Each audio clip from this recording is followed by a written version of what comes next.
The thing is that you got to think, first of all, to be strategic about it, because we need to have a strategy. And will tell you your quick wins. But the first thing is to think about is to be as helpful as possible. Okay. So to begin the journey, I would suggest in your product copy to be as clear and concise as possible, and just to factor in things that you would want to hear about, But the thing is that, say, let's talk about fashion. I'm just going to use that as an example. If the model is wearing like a shirt and trousers and you're selling the shirt, cool, that's fantastic. Go into that. But then why don't you talk about the trousers as well? Hey there, and welcome to the Bringing Business to Retail podcast.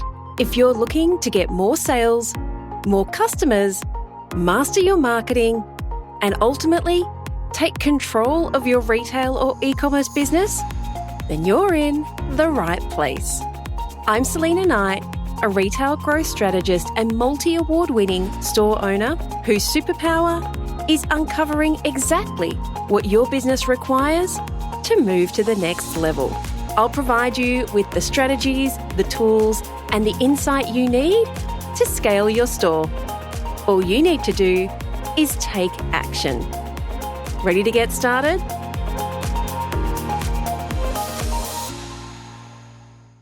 Welcome to the Bringing Business to Retail podcast. I'm your host, Selena Knight, and I have just returned from the beautiful sunny San Diego, and I've come back to rainy skies in Sydney.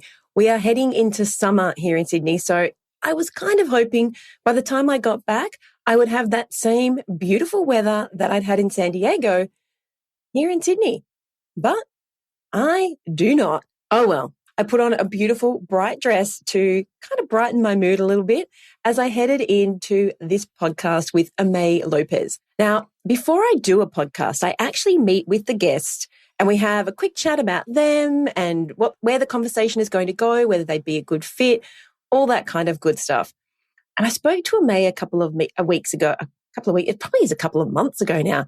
And she was just one of the most fun people I have ever met. I mean, her facial expressions. If you are not watching the video of this, you should be watching the video of this because you'll hear me giggling as we go through the episode because she's a funny girl and she doesn't even try. I'm not talking like comedian. She's just a bright and bubbly, fun person who makes a great conversation. So before we jump into today's episode, I wanted to give you a quick update on what I learned, what I got out of Traffic and Conversion Summit. I probably should do a whole podcast episode on this, but I'm just going to pull the little bits that are relevant to today's episode. And that was the simple fact that selling has changed, right? Since COVID, our customers expect more. They expect a lot more. And when you put that customer expectation on top of the fact that we have to put our prices up. I mean, I did an episode a few weeks ago. If you have not put your prices up, you are probably losing. I can guarantee you're losing money because everything has gone up. Wages have gone up, rent's gone up, food's gone up, fuel's gone up, shipping. Oh my God, shipping. The price of logistics is through the roof. And all of those things impact your ability to deliver a great product and to deliver a great customer experience. And if you haven't increased your prices, then you're going to find that there's less money in the bank, even if you have the same amount of sales. So in today's episode with Aimee Lopez, who is a brilliant retail and e-commerce copywriter. I mean, guys, she has written for multinational brands. Her work is in the Tate Modern Museum. She writes for people like Echo Shoes and Shook. And she works with an LA celebrity evening wear designer called Melissa Mercedes. So she's inside of retail and e-commerce brands every single day. Plus, she has a fabulous story. You have to, if nothing else, the story is amazing. But back to traffic and conversion. So even though it is called traffic and conversion, getting people to your business and getting people to buy, it wasn't just about marketing. There was a lot of talk about sales, and how do we give the best customer experience when prices are going through the roof and you're going to have to increase your prices as well. So lots of conversation about that. And I took there were 6 stages, I think, and maybe 10 sessions a day. So 60 different sessions I could go to. But there were 3 that stood out for me. And when I put a little bit of this and a little bit of this and a little bit of this and put them all together, for me, it was what I believe we need to grow our business. And now, before we spend money putting that into play, we're actually going to pick up the phone. We're going to call our customers. We're going to reach out in DMs. So if you see myself or my team in your DMs, or if you get a call from, I think we're on a 424 phone number. Anyway, if you get a call from us, we would love to hear, what is it you need? What is the thing that we don't offer that you wish that we would? So that when we deliver value, because we're committed to being the best retail and e-commerce training platform out there that covers all 5 pillars, what's missing? Because we can make stuff, but if you don't want it, that's just a waste of everybody's time and money and resources. So check your DMs, check your phone, check your text message, because I may even text you. And the thing is, I'm going to be doing a lot of these calls personally. So I would love to hear what you think we need to provide for you, what's missing out there, and how, given the not turmoil, but given the rapid change in retail and e-commerce over the last few years, what do you need to grow your business? So in today's episode with Aimee Lopez from Copy Unleashed, we're actually I think we worked out there were 9, I'm holding my fingers up, 9 different things that you can do right now to bring more money and more sales into your business. Can't wait to share this episode with you. It's lots of fun. Grab your cup of tea, your glass of wine, put on your joggers, whatever it is you're doing, and let's jump into today's episode with Aimee Lopez. And we counted 9. I reckon there must be another 10th thing in there. So if you hear it, make sure you jump on one of our social posts and let me know what the 10th one was. It's got to be in there somewhere. Alrighty, here we go. Hey there, Aimee. Welcome to the show. I am super excited because you have a story that you were trying to avoid the story, and I'm like, no. We have to jump into this story, because if I'm interested in it, I'm pretty sure that the people who are listening to this show are interested in it as well. All right, before we jump into the whole conversation, tell us a little bit about you and your girl boss kind of moment. Well, first of all, Selena, thank you so much for allowing me to have this opportunity to speak with you and with your audience. So basically, I have 26 years of retail experience. I know, it's kind of crazy.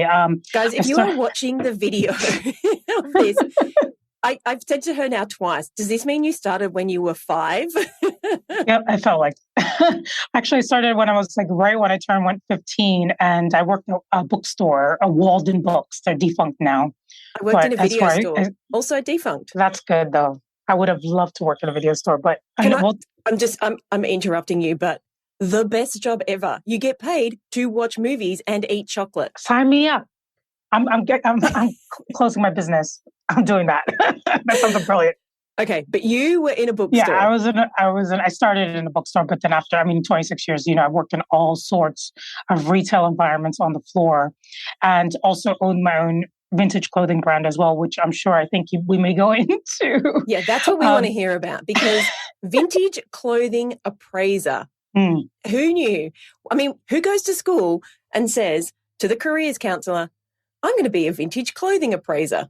Do you know what I mean? But it was a weird, I fell into place, and just it's actually a needed thing. It's, so to give you more information about that, but now, currently, I'm originally from New York City. I moved to London. My background is in film. I studied film, and I have a master's degree in film as well. And then when I came to London, I was working in pubs. And then, of course, a friend of mine was like, actually, she was Australian, ironically. She was like, hey, we have an opening at the Brick Lane Vintage Market. Do you want to, come and just, do a cover? And I was like, sure, why not? That sounds great. And because I was always charity shopping with my dear friend when I was growing up. So he taught me a lot of things. He's taught me a lot of things to look out for, about the cuts, about fabrics, about how things, cost, and also that he sold a pair of jeans in the 90s on eBay to a Japanese person for it was a crazy amount at the time. It was over $1,000. And I was like, okay, See, he's smart because I love thrift shopping. Like my daughter and I do it all the time. I've always enjoyed doing it. And the other day, I saw a Diane von Furstenberg dress. It was not my size, or I would have bought it. It was like a size 2. Yeah. And it was $20. And I'm thinking, do I buy it and try and resell it? But the resale market for clothing has, once upon a time you stuck it on eBay and people bought it. Now you stick stuff on Facebook Marketplace, maybe someone buys it, maybe doesn't. So to me, the barrier to entry, even though it literally costs nothing, I have bags of designer clothes that have come out of my wardrobe as I've lost weight, and I've done nothing with them because it's actually too hard to try and get rid of them. You can feel free to give me some tips. But I'm looking at this $20 dress going, is there anybody I know that I can buy this for? Like, this is such a good deal. I feel like I need to buy it and just give it to somebody. I left the dress there, but he was smarter than me. I mean, it was incredible. I mean, some of the stuff that he was teaching me, I was like, it's mind blowing now. Like, I mean, it's a course. And now him and his husband are doing very well, selling very high end vintage clothing in Santa Fe, New Mexico, in the United States. So yeah, I'm very happy. They're very successful on that level. But so I did this cover at the Brick Lane Vintage Market, and I was like, and then it turned into like a small career. People realized from the experience that I mentioned with my dear friend, that I kind of knew the eras, I knew the cuts, I knew the fact if something was dressmaker made or if it was mass produced, and then also I started personally noticing the trends and what people were looking for and what people were kind of willing to pay for certain items. So then people were like, oh, how much should I sell this for? And I'm like, well, and then eventually I started working with a very big Depop influencer, and she was quite busy. She was like, hey, can you help me while I was quiet? Can you write product descriptions for my Depop store? And then also, help me price items and, help me figure out, what are these things? Because the thing is that a lot of these vintage sellers, I'm going to get some hate mail. I'm going to get hate mail. I'm going to get a lot of emails. Okay. But basically, they're getting stuff in bulk. I'm not going to say everybody. I'm not going to say a lot, but I'm not going to say it's common. I'll say it's common. So they're getting things in bulk. Where do you get, I did not do designer clothes, but when I had my stores, when we first started up, we did pre-loved maternity clothes, designer maternity clothes, because it was so difficult to find nice stuff. Finding that was literally a full-time job.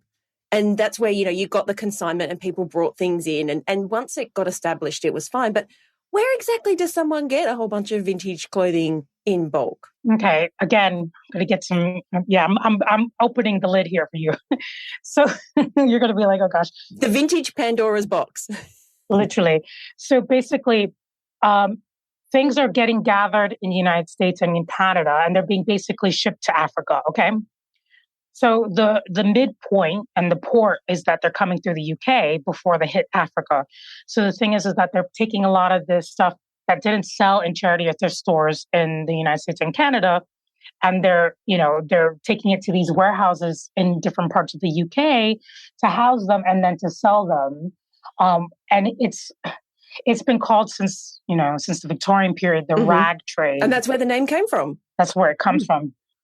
So you go to these warehouses and basically, again, not everybody's doing this. I'm not going to say, but again, it's common. And either you buy a whole shipment and then you have to dig through everything.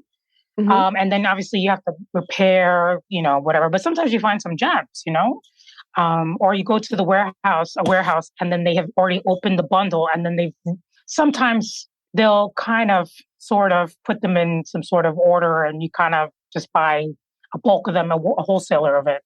Wow. I don't know. Does that make sense? It does, but I did not know that existed. Thank you for opening. I feel like that's a mind-blowing moment. And here I was out there trying to find clothes everywhere. But all right, so people are buying this stuff in bulk, but you realize, so are you happy to share? I mean, this is not where the whole conversation is going, but I'm really interested in this. Well, whatever you want to hear. I mean, I'm very open about it.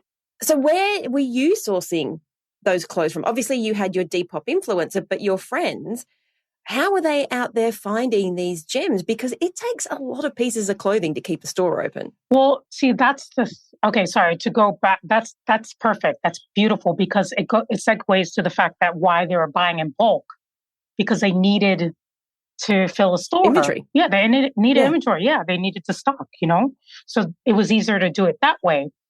But some folks, again, so I would say that's about 75 of them, 75% of them, well, that I knew were doing that. And then the other 25% were actually either going through proper auctions but buying in bulk or buying in lots on proper auctions, going on scourging eBay for hours and doing crazy stuff on eBay. Been there, done that. Also, in the UK and in the States too, to a certain extent, we here in the UK they call it the car boot sale. So people just go crazy, just like waking up at 3 o'clock in the morning and hitting those like there's certain ones that we know about that we'll go to. Yeah.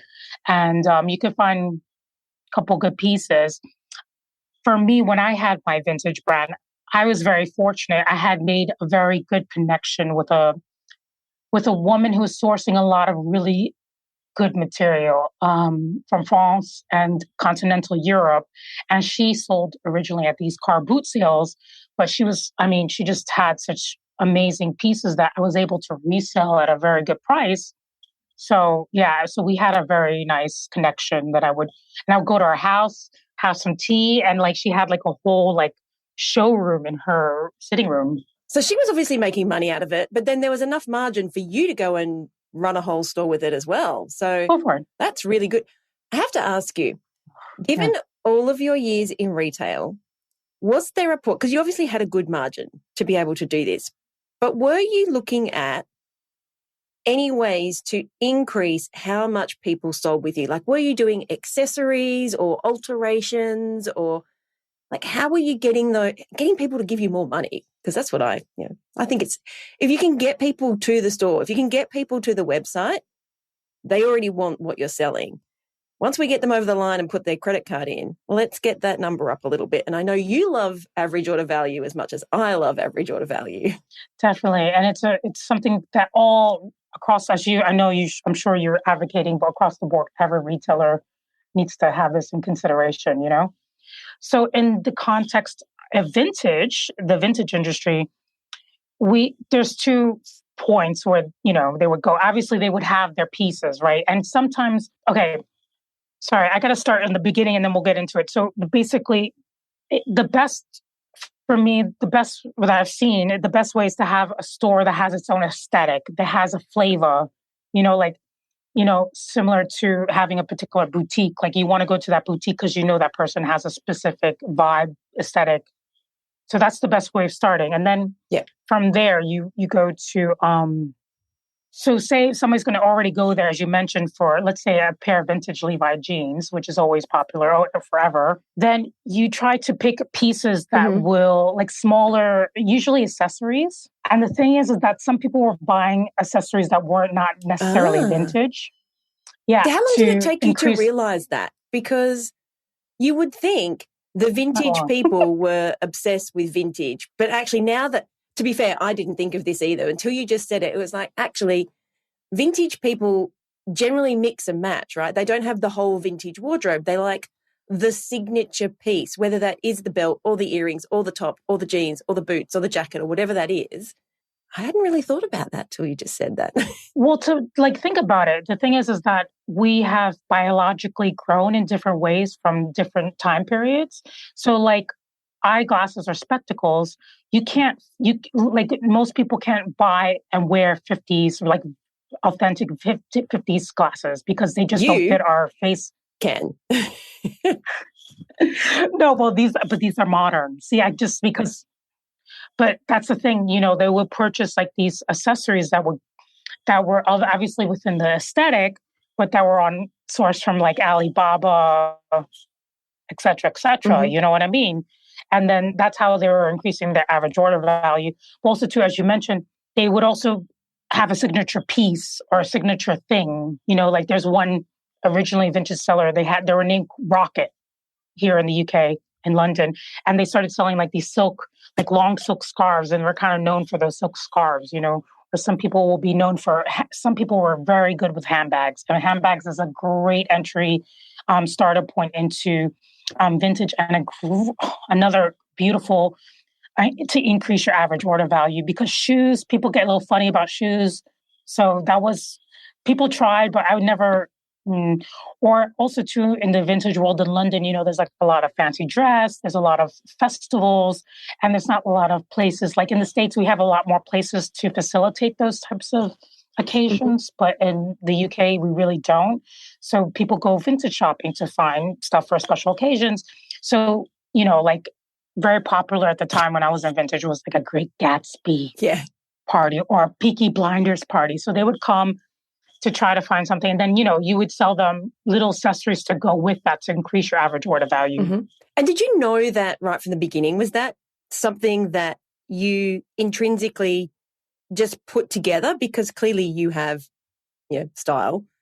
Or was that something that it took you a bit of time to go, oh, people are asking for these things. Why don't we have these? I have to say it takes time, because the thing is that at the time, I didn't know as much as I do now as a retail copywriter and having my own business and, all the statistics and all these things. I wasn't that researched, and adapt to that. But so basically, like normal people, I guess I started thinking, what is it that I'm interested in? What kind of aesthetic that I'm interested in? What kind of vibe I'm interested in? And my particular aesthetic was like more the 80s kind of, but very sharp type stuff. So the thing is that, but then when people started coming in and saying, hey, and if you heard it more than once or twice, then you're like, okay, I need to take note of this, Yeah. Yeah. All right. So retail copywriter that you are now, you and I love geeking out on things like average order value, customer journey, post-purchase, everything post-purchase. I know that you have a little handbag, a vintage handbag, full of quick wins that retailers can use because you've been doing this for a while now. I mean, you got your start with the Depop influencer and writing these product descriptions. I'd love some tips on how you, like things that you inject in there, but more importantly, how can we use words or how can we use other parts of our retail business to increase the amount of money that we're making? Because at the end of the day, everything has gone up. Our wages have gone up. Our rent's gone up. We're putting our prices up. I mean, there is no other option. If you don't put your prices up, you're going to be operating at a loss. So once we've paid to acquire the customer, once we've got them to the website or to the store, how are we going to get them to spend more money? Okay. So I know this is going to sound very esoteric, and I apologize for that, but we're going to get very metaphysical. But I think the first thing to think is that we're creative problem solvers. People are coming to us to solve a particular need, not necessarily a want. Really, it's about a need. So the thing is that we got to think about being as helpful as possible. The thing is that when I talk to retailers, especially when they're in the beginning of their journeys, they're like, oh, I don't want to be too salesy. I don't want to be too pushy. Hello. Did someone forget to tell you that when you open a store, people are coming to give you money? There's no other version of sales. Retail store is product for money, services for money. If you don't like sales, you probably shouldn't be in retail. But people come into sales and retail for so many different reasons. I can't even start with that because that's like a whole nother topic. But yeah, so the thing is that you got to think, first of all, to be strategic about it, because we need to have a strategy. And I will tell you your quick wins. But the first thing is to think about is to be as helpful as possible. Okay. So to begin the journey, I would suggest in your product copy to be as clear and concise as possible, and just to factor in things that you would want to hear about, But the thing is that, let's talk about fashion. I'm just going to use that as an example. If the model is wearing like a shirt and trousers and you're selling the shirt, cool, that's fantastic. Go into that. But then why don't you talk about the trousers as well? That drives me insane because half the time I don't want the shirt. I want the trousers. Well, I don't wear trousers, but I want the skirt or I want the necklace. And then I have to scour the website only to find that they don't sell it anymore. or the shoes or whatever. I mean, but or a hat. I don't know. But the thing is that takes 5 minutes, and also too, the thing is that that's incredibly cost effective. Just to be clear about Yeah. that. Yeah. Okay. So that's a quick win, and again, it's cost effective. Takes you 5 minutes. Okay. The second thing is that we have to think about the user experience, the UX. Okay. So another attribute is what you can do is like when they add to cart. Okay, you can get it to where it slides, where they could still browse, but they don't clearly, go exactly straight to the shopping cart. Does that make sense? Yeah, that also annoys me is when you add things to cart and it takes you to the checkout page. I mean, that is user. I'm still shopping. I'm still clicking. I'm still adding. Like, yeah, yeah. Or the other one is that I love the free shipping slider. Like, show me how much more money. I am a sucker for free shipping. Just show me how much more money I have to spend. Selena, but you're not the only one. Average in the actual statistics, free shipping is like number one, like either number one or number two. What pushes people over the edge? Like seriously, yeah. Even compared to like 10% off or whatever, depending on whatever I mean, it depends on what your material or your product is. Leveraging that really is about knowing what your average order value is and then making it above that, right? Because you don't want everybody qualifying for free shipping. You want them to add the little bit extra that gives you the margin to be able to post that. I'm sorry, that is an important point to make. Thank you so much for explaining that. So say if you realize your average order value, I'm just using this as an example, is like 50 Australian dollars or 50 pounds or 50 American dollars, then you need to go to like 60, 75 to help them, qualify. I mean, this doesn't have to be like a huge jump, but you need to increase at least like 10 to 15%, at least minimum, Can we just talk about that for a second? Do you find, because you write a lot of copy, sure. Do you find that many retailers don't have a product that fits in that category? Like I know I've been into retail and e-commerce businesses where the average order value is 150 and I'm like, let's make it 175. There is no $25 product. Like the cheapest thing is $49. And so if you're going to do this, think about it strategically. You have to have something that people can add in. Even better, let's throw it like a pop-up in their face and say, add this thing. But you have to take what we're saying and think about it strategically. It's not just increase it, it's increase it and make the ability for people to actually hit that number without having to go to an extra $50 rather than the extra $25. Completely. And also I want to talk about two things here with that because it's a brilliant point. One is that psychologically, anything that's under 20, I don't know, I'm sorry, I'm not very good with the conversions for Australian dollars, but anything under 20 pounds or under 20 American dollars, you need to have that.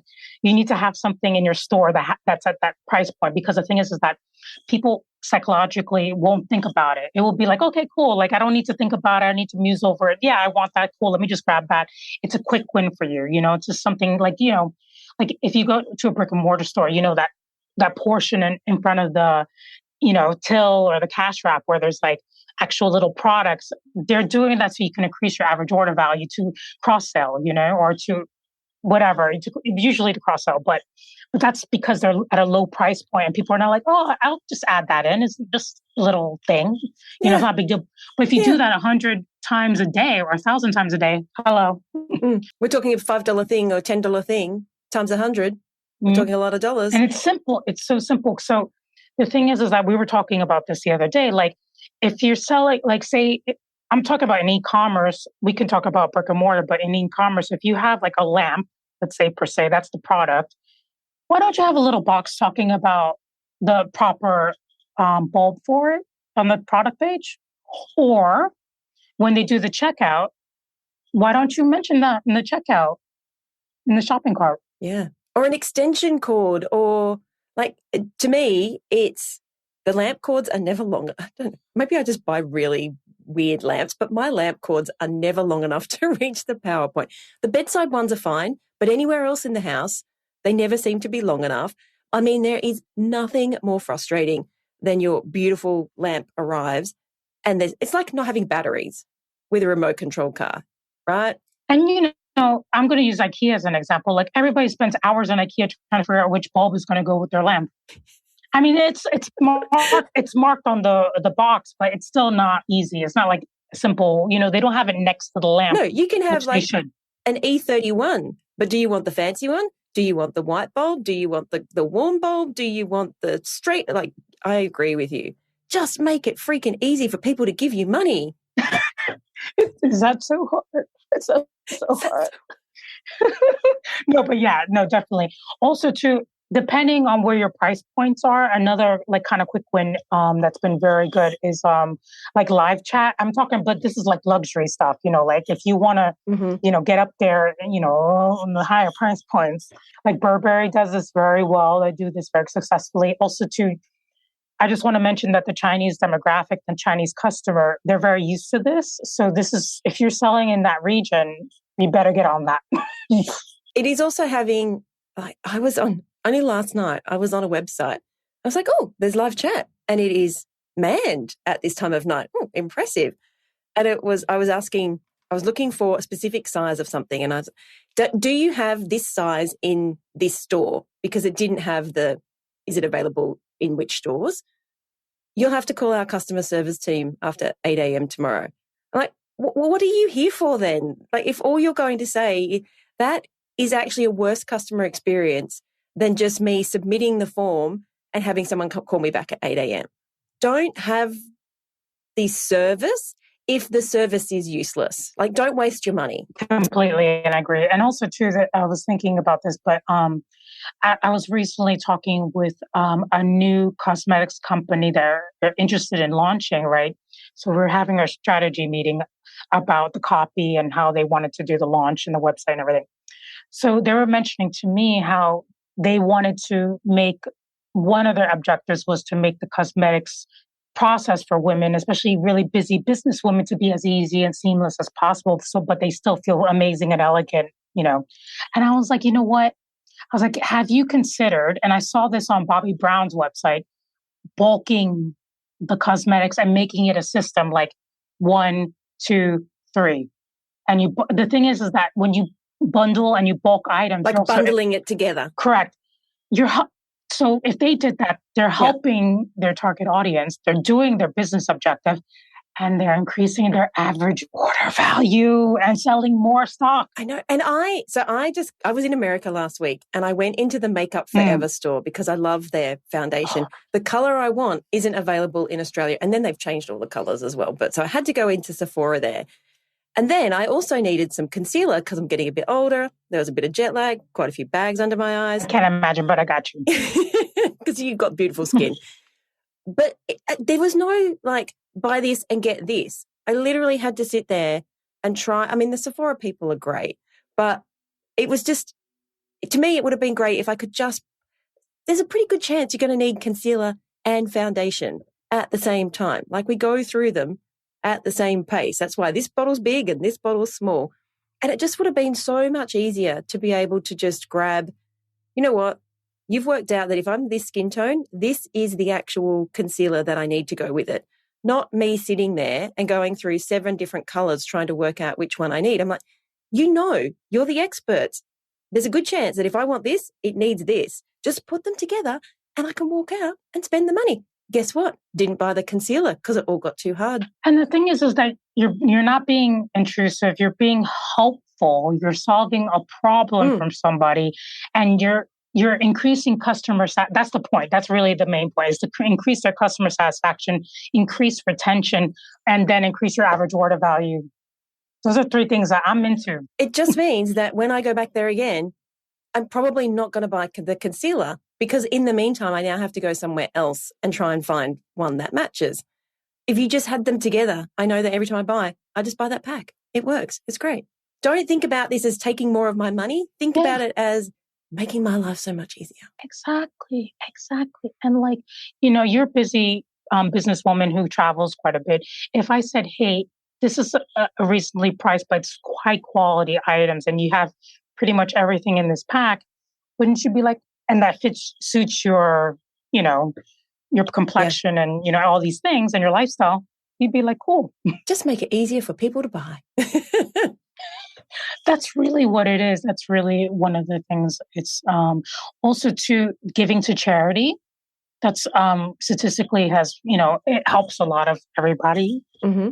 If you tell people, hey, instead of like free shipping or whatever, if you spend like, £50 or 50 Australian dollars, then 10% will go to this particular charity or a charity of your choice. I know Amazon does that.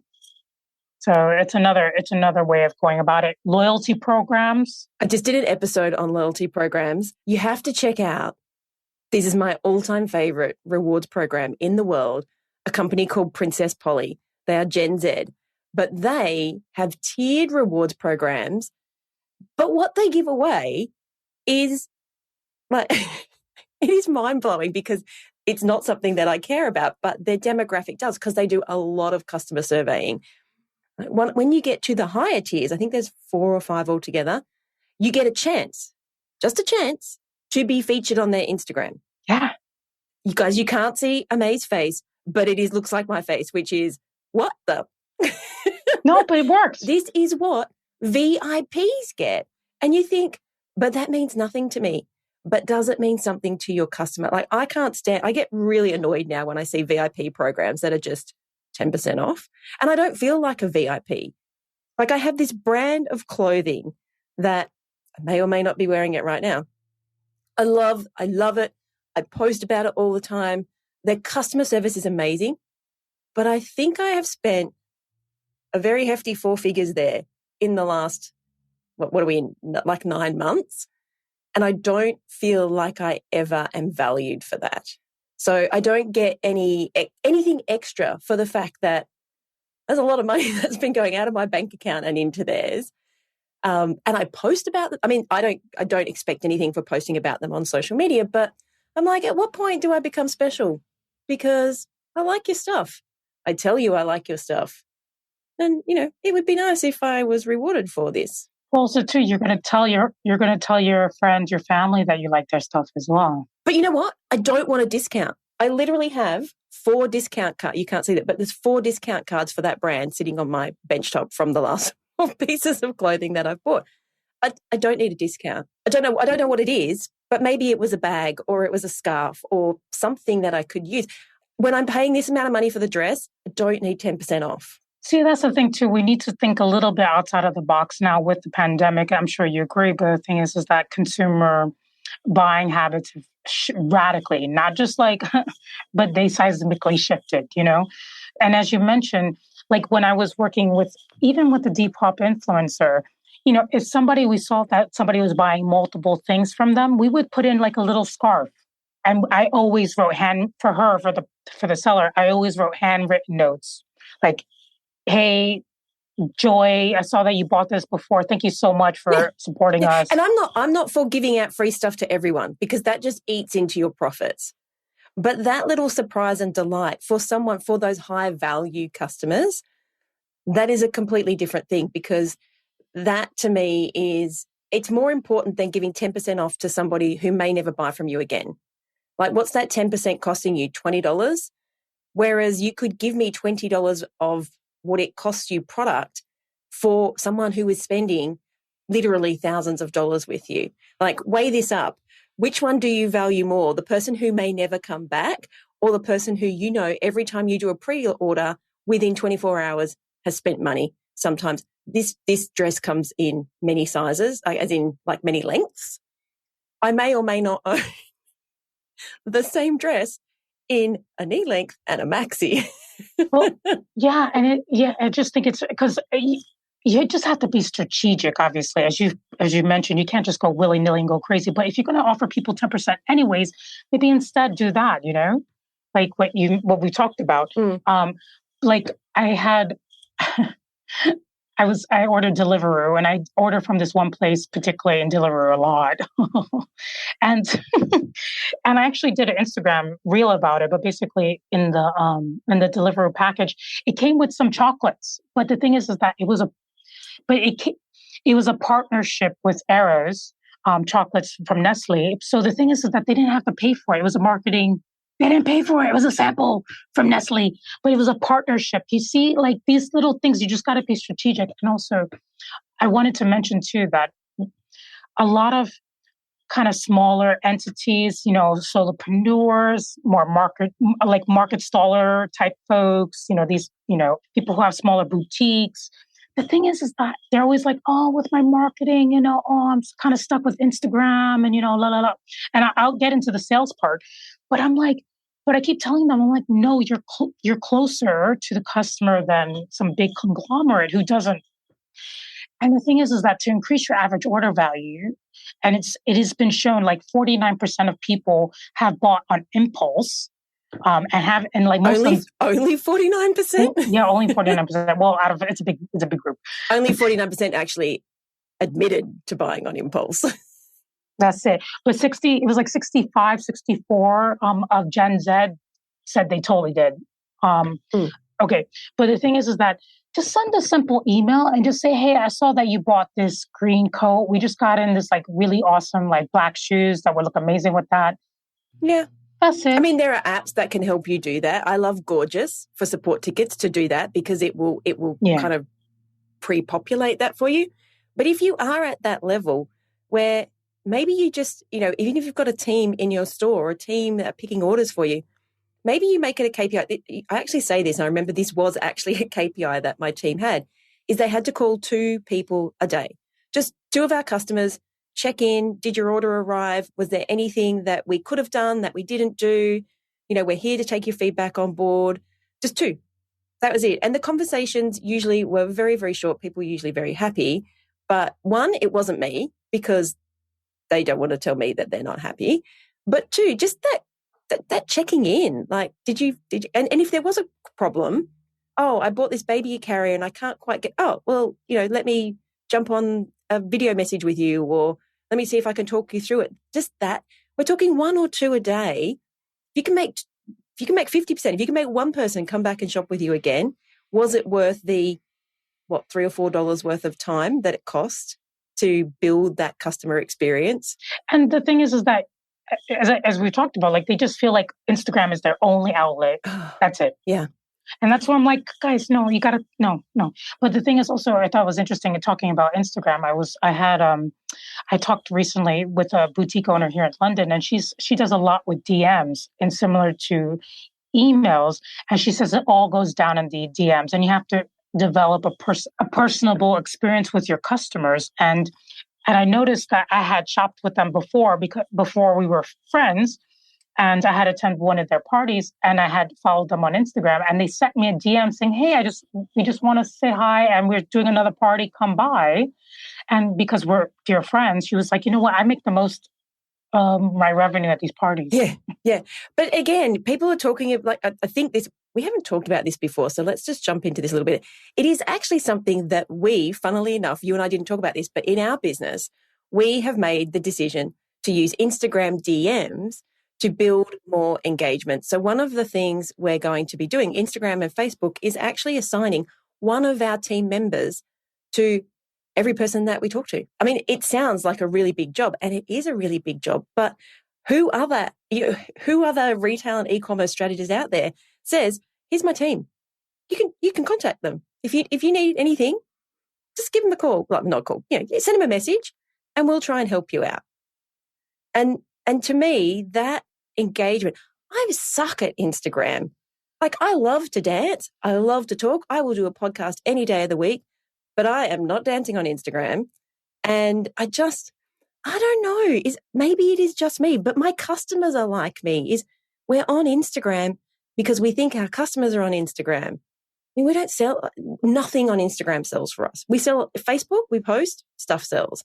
Instagram, you got to post something pretty, no one buys it. And I know that's not everybody. I know that there are definitely niches where when you're on Instagram, you sell. But like you said, maybe you take that more personal approach and you reach, even if it is just to the people who have bought from you before. Like, take your top 5 people and have a conversation with them. Exactly. That's what I mean, because you don't have to kill yourself on Instagram. You don't have to kill yourself on TikTok. I mean, maybe your audience is not, as you mentioned, maybe your audience is not big fan of Instagram, but everybody likes some sort of personalization. I mean, you can reach out to them through your email list instead if you feel that that's more appropriate for your audience. Yeah, SMS is working really well for us. I mean, everyone gets hundreds of emails every single day.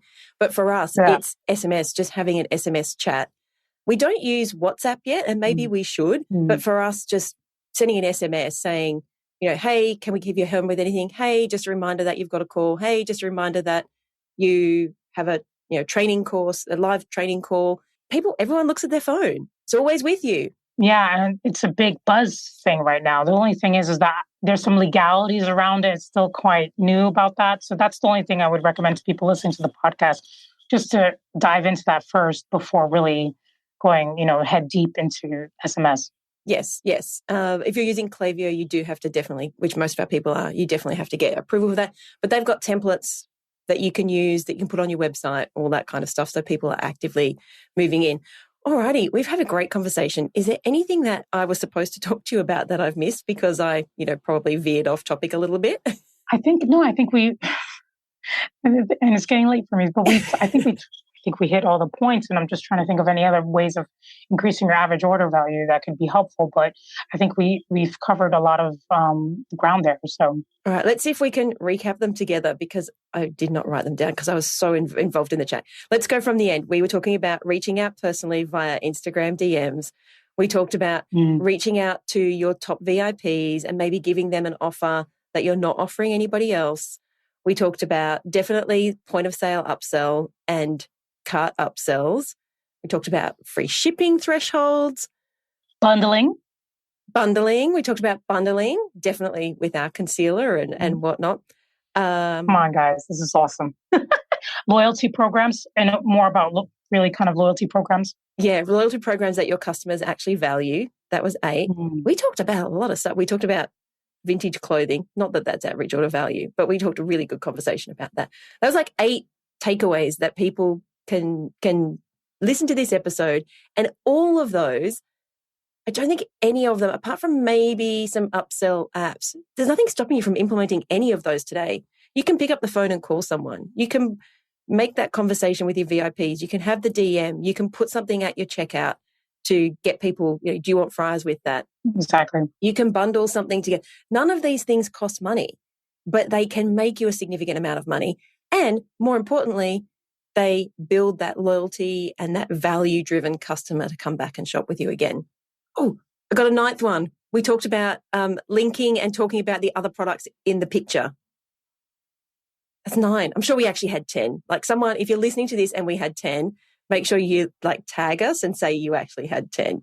So 9 amazing takeaways that literally cost you, maybe 8 amazing takeaways that cost you nothing. 1 that might take a little bit of tech if you have an e-commerce store. Live chat, kind of.